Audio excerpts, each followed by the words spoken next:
Namaste, good afternoon, Shri Om Birla ji, Honorable Speaker of the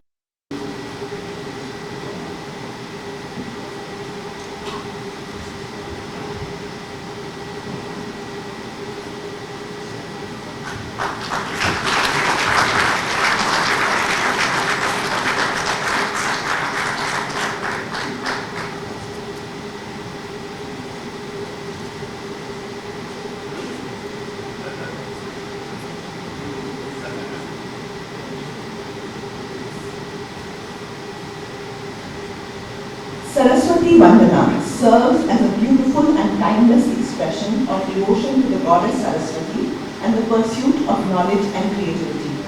May I now request the dignitaries on the dais to join us for the auspicious lamp lighting ceremony at the Saraswati Vandana.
I request Dr. Amar Agarwal sir to now read out the Secretary General's report.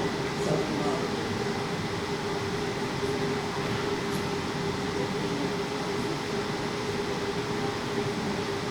Respected Chief Guest, our Lok Sabha Speaker Shri Om Birla, dignitaries on the dais. Hello. Thank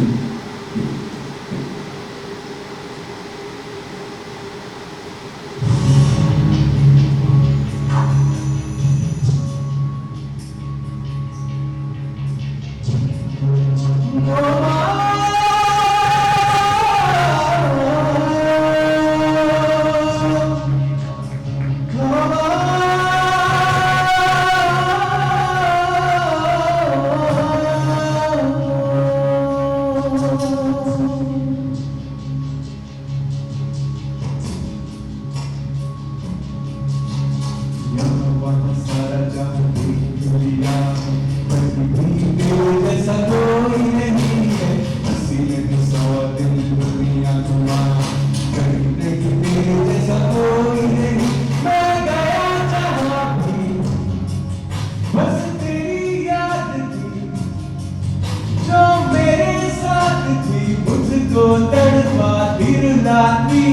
सबसे प्यारी तेरी सूरत प्यार है बंदना प्यारी माँ तुझे सलाम माँ तुझे सलाम माँ तुझे सलाम वंदे मातरम वंदे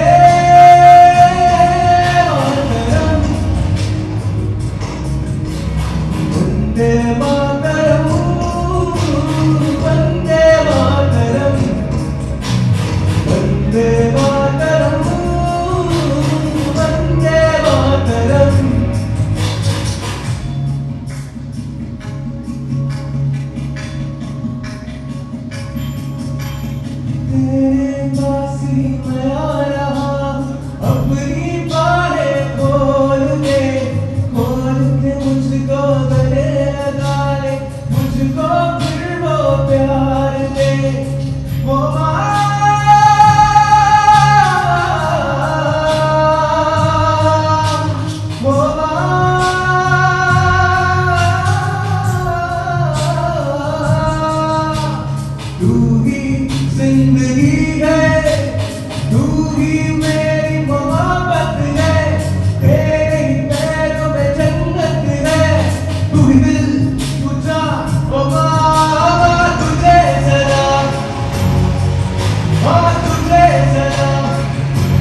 Without further ado, here's another one dedicated to our motherland and all the patriots who gave their lives for this nation. This song is dedicated to our motherland and all those who gave this life for us, our Indian soil.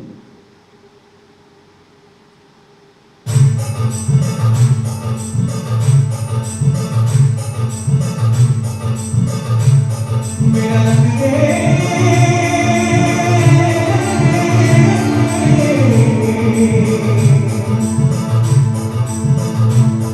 मेरा रंग दे बसंती चोला मारे रंग दे मेरा रंग दे बसंती चोला मारे रंग दे मेरा रंग दे बसंती चोला रंग दे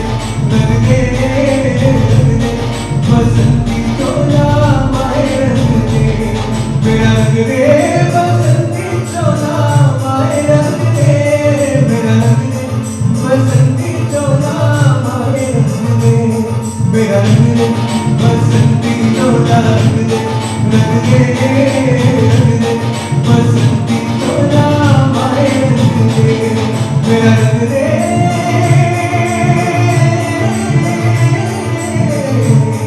मेरा रंग दे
तेरे लाल चले माए अब तेरी आँच बचाने बन के कैसे जीते हैं इस दुनिया को बदलाने तेरे लाल चले हैं माए अब तेरी आँच बचाने आजादी का शोला बन के कूद रगों में डोला मेरा रंग दे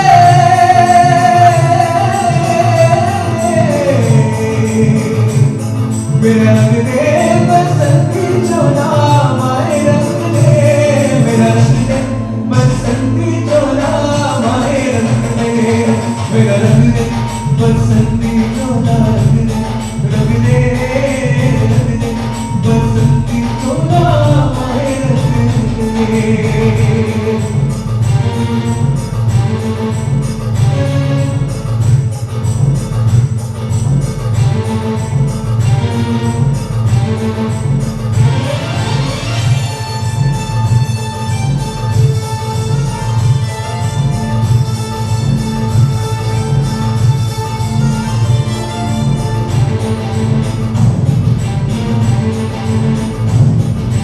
आज का बड़ा सुहाना मौसम भी बड़ा सुनहरा हम सर पे बांध के आए बलिदानों का ये सहरा बेताब हमारे दिल में एक मस्ती सी छाई है देश अलविदा तुझको कहने की घड़ी आई है बहकेंगे तेरी फिजा में हम बन के हवा का झोंका किस्मत वालों को मिलता ऐसे मरने का मौका जिंदगी है भारत सजा है इनकलाब का टोला मेरा रंग दे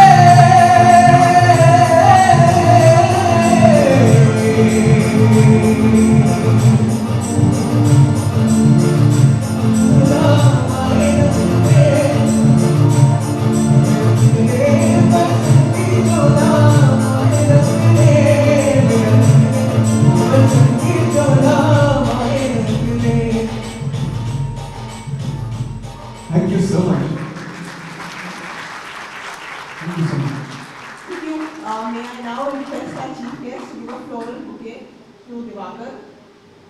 We will now begin with the award ceremony. We would like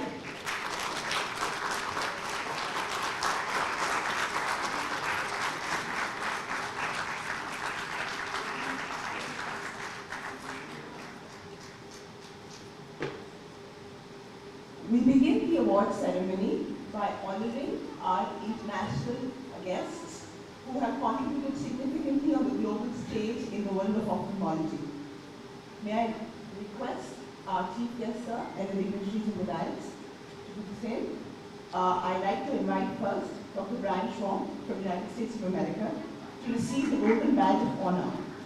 Sir is a Senior Director of Medical Affairs at Johnson & Johnson, renowned cataract, cornea, and refractive surgeon practicing in the United States. Welcome to India, sir. Our next awardee is, I would say, a friend of Indian ophthalmology and a pioneer in the world of Singaporean ophthalmology. Dr. Chee Soon is a distinguished professor at the National University of Singapore and a senior consultant at the Singapore National Eye Centre. Having authored more than 300 peer-reviewed scientific papers, she combines surgical brilliance and research capabilities. Ma'am.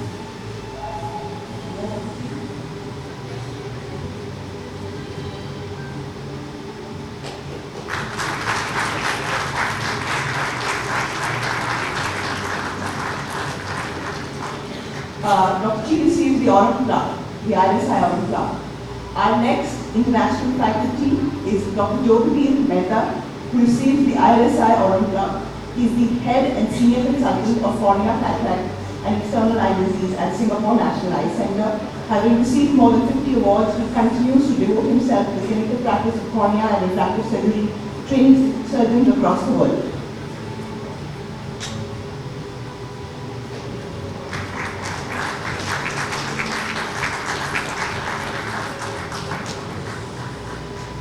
May I now invite Dr. Kishore Pradhan to receive the IRSI Gold Medal. Dr. Kishore Pradhan is a prolific cataract and refractive surgeon from Nepal who strives to provide world-class eye care at affordable cost. He has contributed significantly to the development of lenticular-based refractive correction through his research initiative. Our next guest, an international speaker, is Dr. Conrad from Riyadh. Dr. Conrad receives the IRSI Gold Medal. He is the head of the glaucoma department in the King Khalid Hospital at Riyadh and an authority in minimally invasive glaucoma surgery.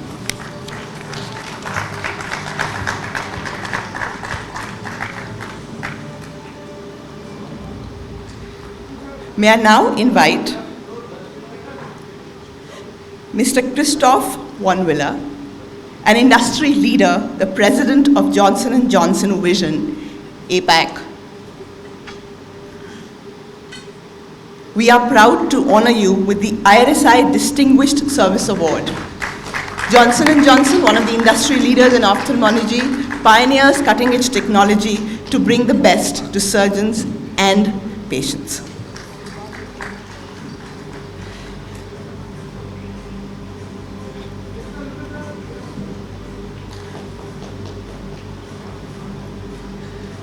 Moving on to the named oration awards, Indian ophthalmologists who conquer cataract and emerge as leaders in Indian ophthalmology and on the global stage. Our first award is to Dr. Gaurav Luthra. He receives Mrs. T. Agarwal Gold Medal. Dr. Gaurav Luthra, an internationally renowned eye surgeon, is the director of Drishti Eye Institute and specializes in cataract and refractive surgery. An alum of Maulana Azad Medical College, he is a master orator, a skilled surgeon, a soft-spoken clinician, and he brings it all together with a magic mix and a smile. Dr. D. Ramamurthy receives the Dr. Jaljit Singh Gold Medal. Dr. D. Ramamurthy is the chairman of Eye Foundation Group of Eye Hospitals and one of the most respected ophthalmologists of the country. His steadfast commitment to his patients and Indian ophthalmology has led him to create a leading network of 20+ eye hospitals across South India. Dr. Namrata Sharma receives the Om Prakash Gold Medal.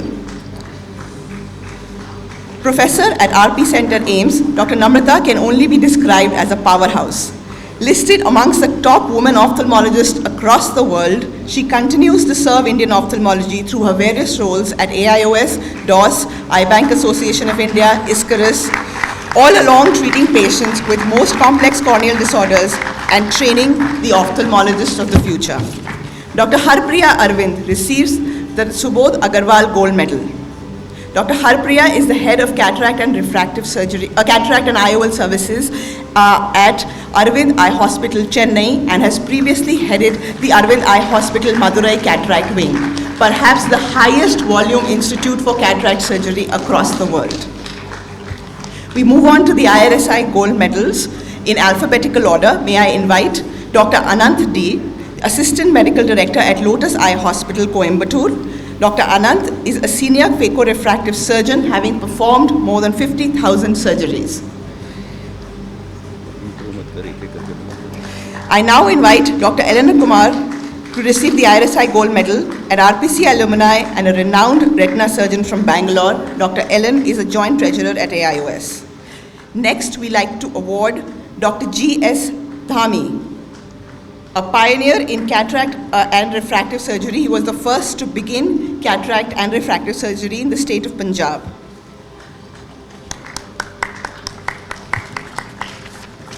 Dr. M. Nivian, a dynamic young surgeon, perhaps one of the youngest to have performed live surgery across various state fora.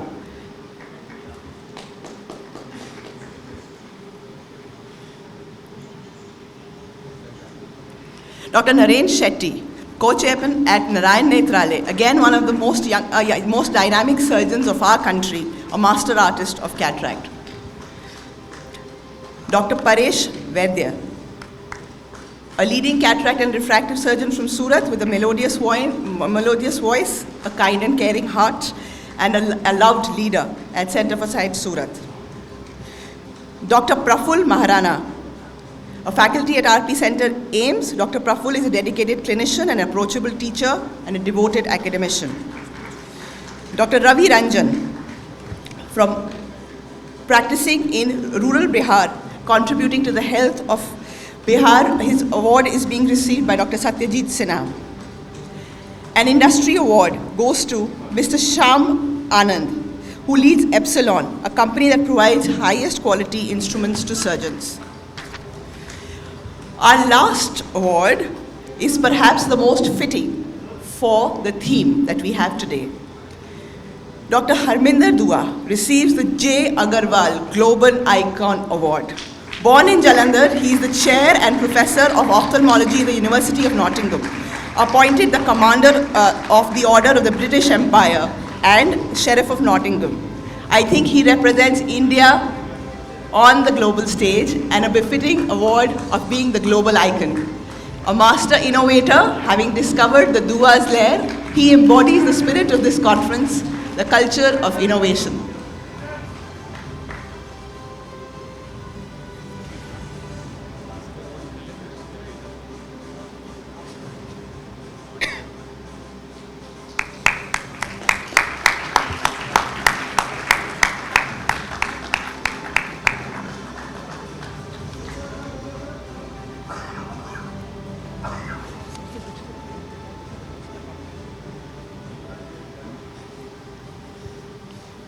May I now request Professor Dr. Ragini Parikh ma'am, our President, to give the outgoing President's address. 2 minutes. Thank you, Dr. Ritika. Our chief guest for today, Honorable Speaker Lok Sabha, Shri Om Birla ji. Sir, धन्यवाद आप time निकाल के हमारे पास आए. Padmashri doctor Mahipal Sachdev sir, जिन्होंने इतना अच्छा conference और शानदार कॉन्फ्रेंस का आयोजन किया. डॉक्टर अमर अग्रवाल सर, जो ये सब चीज़ों के मूल करता है. पद्मश्री डॉक्टर जगतराम सर, जो अभी IRSI के प्रेसिडेंट होंगे. पद्मश्री डॉक्टर के मेहता सर, जो गुरु हैं और जिन्होंने ये IRSI का स्थापन किया. डॉक्टर पद्मश्री डॉक्टर लहाने सर, प्रोफेसर जो मेरे गुरु हैं, डॉक्टर हरबंसलाल सर जो प्रेसिडेंट हैं AIOS के, डॉक्टर गौरव लुथरा, मेरा भाई मोहन राजन सर जो ट्रेजरर हैं। सर, आप वक्त निकाल के यहाँ आए, इसके लिए हम आपके ऑन बिहाफ ऑफ एवरीबडी मैं आपको धन्यवाद कहती हूँ। सर, आप हमारे जीवन की ज्योति हैं और हम सब आपकी वजह से सुरक्षित और भारतीय खुश हैं। यहाँ जो डॉक्टर्स हैं, जैसे आप जीवन की ज्योति हो, हम सब आँखों की ज्योति है। ये जो सबसे बड़ा कॉन्फ्रेंस है मोतियाबिंद का, वो बहुत, क्योंकि मोतिया सबसे ज़्यादा भारत में सबसे बड़ी आँखों की बीमारी नहीं पर एजिंग की वजह से होता है। और प्रोफेसर अमर अग्रवाल, प्रोफेसर महिपाल सचदेव ने भारतीयों का नाम उजाड़ के ये जो हमारे में जो काबिलियत है वो पूरी दुनिया में रोशन की है। और यहाँ जो हर डॉक्टर मौजूद है वो भी एक काबिल मोतियाबिंद का सर्जन है। पर यहाँ आए हुए जो हमारे विदेशी दोस्त हैं, डॉक्टर हरमिंदर दुआ हैं, और जो यहाँ मौजूद हैं वो प्रेम की वजह से मौजूद हैं और नॉलेज एक में को बांटने के लिए मौजूद है। हम सबको ये ज्ञान है कि आज हमने दिवाकर शर्मा जी को सुना, उनकी आवाज़, उनके कंठ में कोयल से कुछ कम नहीं है, पर उन्होंने हमको ये भी महसूस कराया कि मोतियाबिंद या आँखों के डॉक्टर होने के नाते हमको ये बहुत ही ध्यान रखना है कि जो दिवाकर के साथ हुआ वो किसी भी रुग्ण के साथ ना हुए। और हमारे यहाँ जो गुरु बैठे हैं यहाँ, वो हमको यही सबक सिखाते हैं। और ये कॉन्फ्रेंस इसी के लिए है कि हम हमारे रुग्ण के लिए ज्योति स्वरूप पैदा हुए हैं और वही कर्म निभाए। सर, फिर से आपको धन्यवाद देती हूँ। यहाँ सब जो आए हैं उनको धन्यवाद देती हूँ। मेरे जो डायस पे सब गुरु बैठे हैं उनको प्रणाम करती हूँ और अब सबको यहाँ आने के लिए वापस एक बार धन्यवाद कह के मेरे 2 शब्द समाप्त करती हूँ। जय हिंद।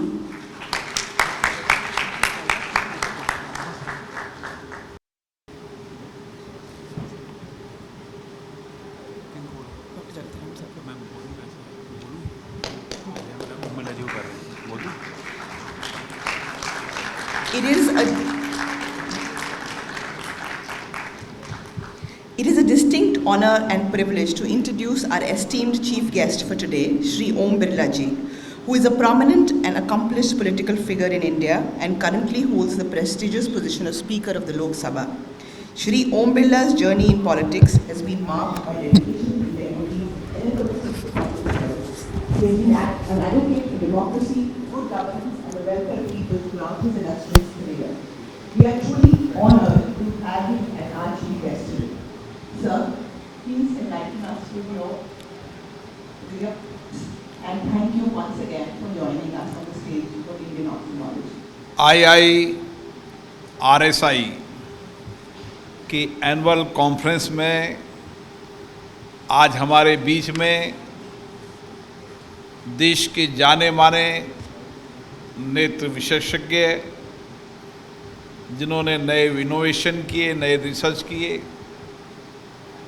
नई टेक्नोलॉजी अपनाई, जिसके कारण भारत में नहीं पूरी दुनिया के अंदर हम जो हमारे जीवन का महत्वपूर्ण हिस्सा है आँख, उस आँख को सुरक्षित रखते हुए और जिनकी आँखें किसी कारण से बीमार हो गई या ख़राब हो गई है, उसके लिए आपने एक नया इनोवेशन किया, नया रिसर्च की, नई टेक्नोलॉजी अपनाई और दुनिया में भारत की ताकत को दिखाई। मैं इसके लिए इस कॉन्फ्रेंस में पधारे सभी डॉक्टर्स का, अन्य देशों के आए डॉक्टर्स को बहुत बहुत शुभकामनाएं देता हूं, बधाई देता हूं। इस कॉन्फ्रेंस में हमारे वैज्ञानिक अंतर्राष्ट्रीय समन्वयक डॉक्टर KKR मेहता,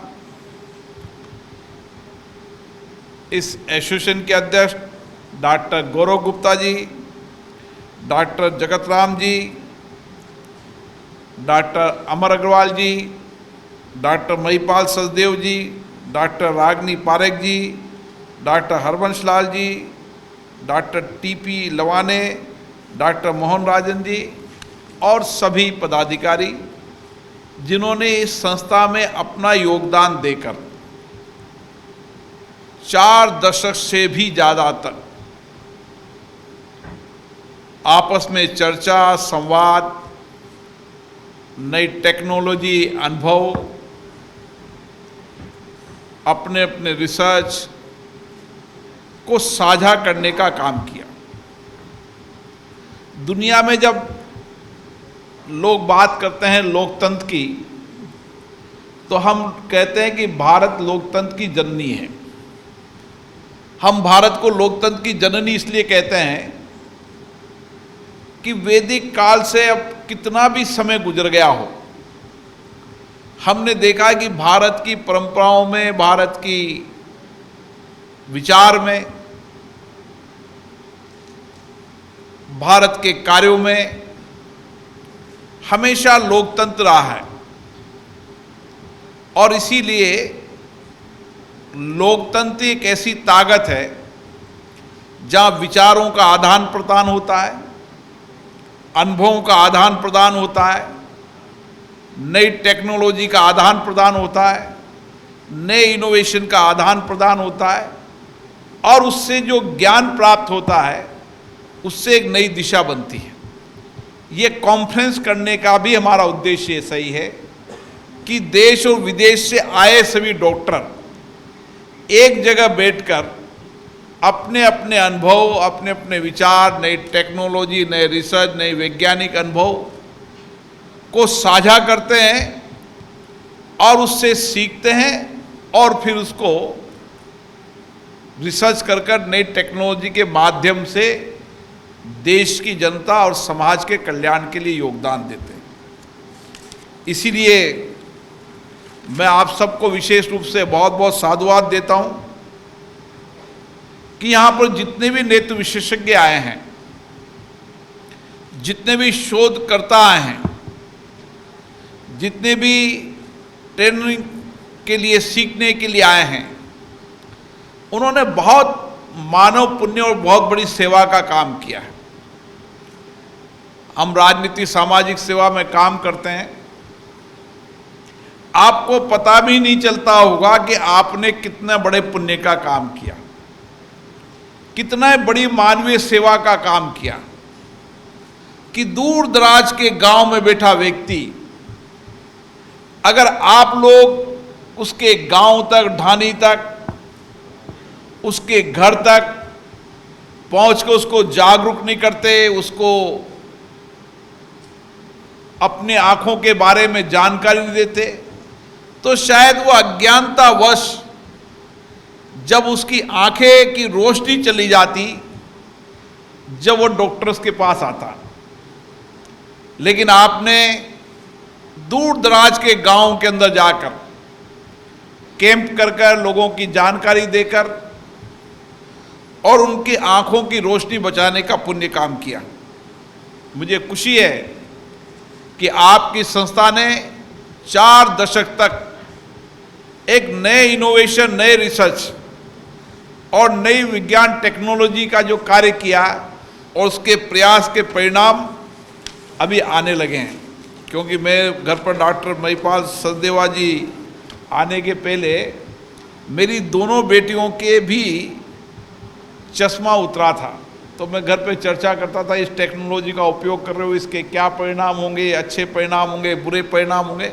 कई सारी शंकाएं मेरे मन में थी, लेकिन मेरी पत्नी डॉक्टर थी, उन्होंने क्या शंकाएं करने की आवश्यकता नहीं है, इसके पुराने रिजल्ट बहुत बेहतर रहे हैं और अभी भी अच्छे रिजल्ट आएंगे। तो मैंने कहा ठीक है। जब डॉक्टर सचदेवा जी मुझे मिले तो मेरी बहुत लंबी उनसे चर्चा हुई और मैंने समझने की कोशिश की, क्योंकि मैं दूर दराज के गांव में जाता था तो मैं देखता था कि अनजान व्यक्ति आंखों की चिंता नहीं करता है, दांतों की चिंता नहीं करता था। वो सोचता कि ये हमारी रोशनी कभी जा ही नहीं सकती, हमारी आंखें खराब ही नहीं हो सकती। कभी कम दिखने लग जाता तो कहता था कम दिखता है, कभी पास का कम दिखता है, दूर का कम दिखता है। मुझे याद है कि इस 75 वर्ष की लोकतंत्र की यात्रा के अंदर हमने बहुत पड़ाव, बहुत तकलीफें, बहुत कठिन, बहुत चुनौतियां झेली हैं। अब व्यवस्था में परिवर्तन होने लगा है।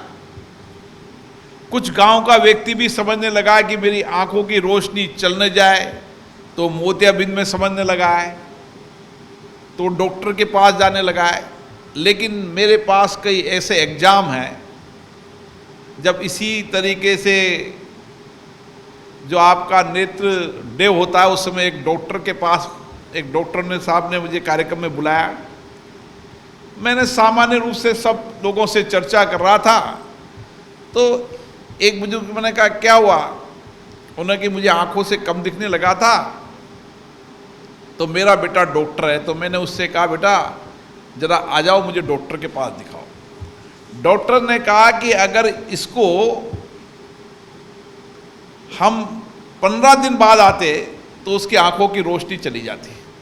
आप बताओ, जिसका बेटा डॉक्टर, उसके बाद भी कितना पुराना उसका मोतियाबिंद होगा, कितने सालों से होगा, लेकिन आंखों के बारे में मेरा अनुभव रहता है, जब तक आदमी को दिखना बंद नहीं हो जाए, जब तक वह समय निकालने की कोशिश करता है।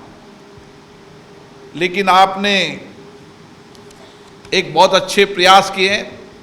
मुझे कई डॉक्टरों का अनुभव है जिन्होंने दूर दराज के इलाके के अंदर जाकर वहाँ पर कैंप किए, आंखों के बारे में जानकारी दी और वहाँ पर ऑपरेशन करने के लिए लेकर आए और उनका फिर ऑपरेशन करके उनको घर भिजवाया। कितनी संस्थाएं, सोसाइटी, क्लब है जिन्होंने दूर दराज के गांव में जाकर इसी तरीके से आपसे मिलकर और समाज की सोसाइटियों ने मिलकर लोगों की रोशनी देने का बहुत महत्वपूर्ण काम किया। मुझे पता है कि आपकी टेक्नोलॉजी नई है और नई टेक्नोलॉजी में आपने जो नए रिसर्च किए, नए इनोवेशन किए हैं, वे अपने आप में महत्वपूर्ण हैं। और मुझे डॉक्टर अमर अग्रवाल बता रहे थे कि हमने जो रिसर्च इनोवेशन किए वो भारत में किए और दुनिया उसको अपना रही है। ये भारत की ताकत नजर आती है। दुनिया से पहले हम टेक्नोलॉजी लेते थे, इनोवेशन, रिसर्च, विज्ञान, सब दुनिया के विकसित देशों से हम सोचते थे कि विकसित देश ही दुनिया के अंदर टेक्नोलॉजी कर सकता है, नया इनोवेशन कर सकता है, नया रिसर्च कर सकता है।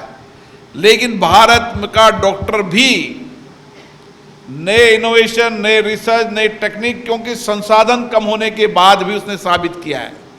ऐसे तो दुनिया के अंदर कई बड़े देशों के अंदर हर क्षेत्र के अंदर भारत के डॉक्टर नेतृत्व करते हैं, लेकिन अब हम टेक्नोलॉजी इनोवेशन के रूप में भी एक नए कीर्तिमान हमने हासिल किए हैं।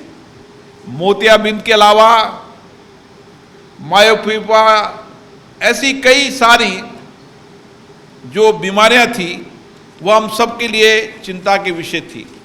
और जैसे डॉक्टर साहब ने मुझे बताया कि हमारी लाइफ स्टाइल कैसी है और उस लाइफ स्टाइल के कारण दुनिया के अन्य देशों, भारत के अन्य देशों का तुलना करें तो अगर हमारी लाइफ स्टाइल इसी तरीके से चलती रही तो मुझे याद है मेरे 2 भतीजे हैं, जो 3-4 साल का, 5 साल का, उसका चश्मा लगता है। मैं इसलिए बता रहा हूँ कि अनुभव है कि मैं कई बच्चों को देखता हूँ 3 साल के, 4 साल के, 5 साल के बच्चों के चश्मा लग जाता है, और चश्मा भी बड़े हाई नंबर का। और जो आपने आंकड़े दिए, अगर हमने बच्चों के अंदर एजुकेशन का इतना प्रेशर, दबाव रखा, आजकल मुझे माँ मिलती है तो 2.5 साल के बच्चे को स्कूल भेजने का प्रयास करती है। 2.5 साल और 3 साल होने के बाद तो माँ चिंतित हो जाती है, 3 साल का हो गया, अभी तक स्कूल नहीं गया। और माँ बाप बहुत खुश होते हैं जब वो 3 साल का, 2.5 साल का बच्चा मोबाइल चलाता है तो हमें कहते देखो हमारा 2.5 साल का बच्चा मोबाइल चला रहा है। मैं कहता हूँ कि कुछ टेक्निकल एजुकेशन होना चाहिए, वक्त के साथ साथ होना चाहिए। समय के पहले कुछ होगा तो हमारे पुराने वैदिक विज्ञान ने कई चीज़ें बताए कि कौन सा समय किस उम्र के लिए उपयुक्त है, वो विचार करने की आवश्यकता है। और जितने माँ बाप मिलते हैं, सब माँ बाप उनको मोबाइल देकर बहुत खुश होते हैं। देखो हमारा बेटा 2.5 साल का कंप्यूटर सीख गया है, मोबाइल में गेम चलाना सीख गया है।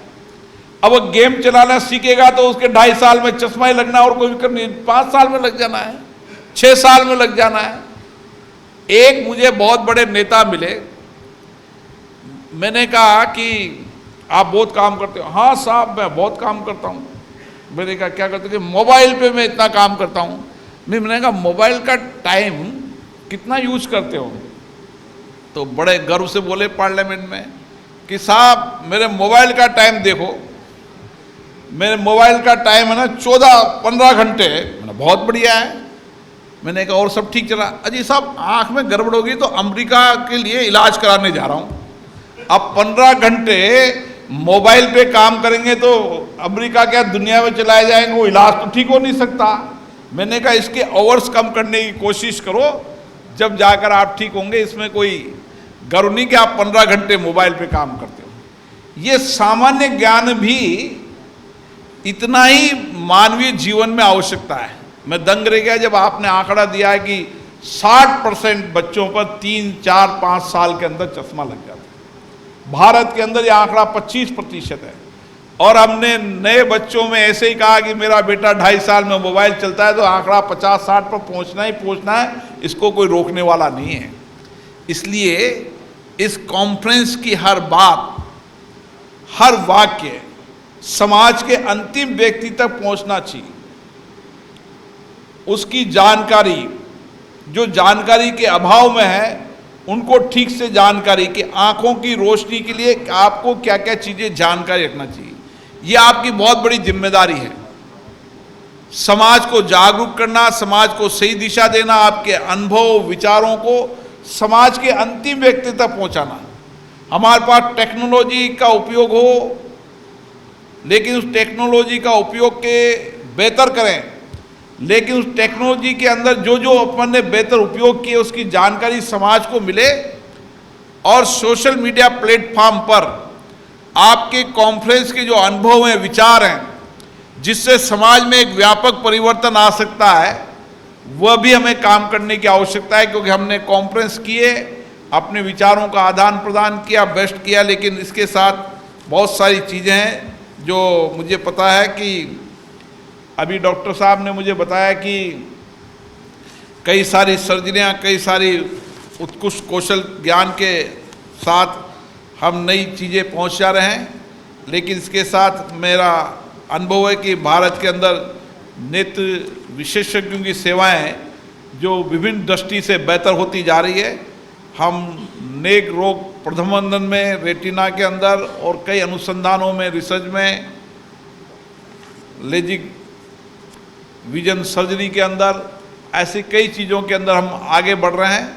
लेकिन उसके साथ साथ समाज को जागरूक करने की भी आवश्यकता है। ये आंकड़े दुनिया को, देश को बताने की आवश्यकता है कि हम आने वाली पीढ़ी को किस तरीके से तैयार करना चाहते हैं।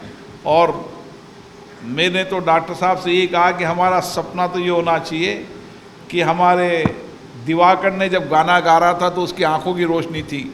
एक समय आना चाहिए भारत के अंदर हमारे डॉक्टर उसकी आंखों की रोशनी लाने के लिए काम करें, और जो जीवन में रोशनी चल गई उसके कोई ना कोई टेक्नोलॉजी डेवलप करें, ताकि ऐसे लोगों को भी की आंखों की रोशनी करके ये समाज को देख सकें।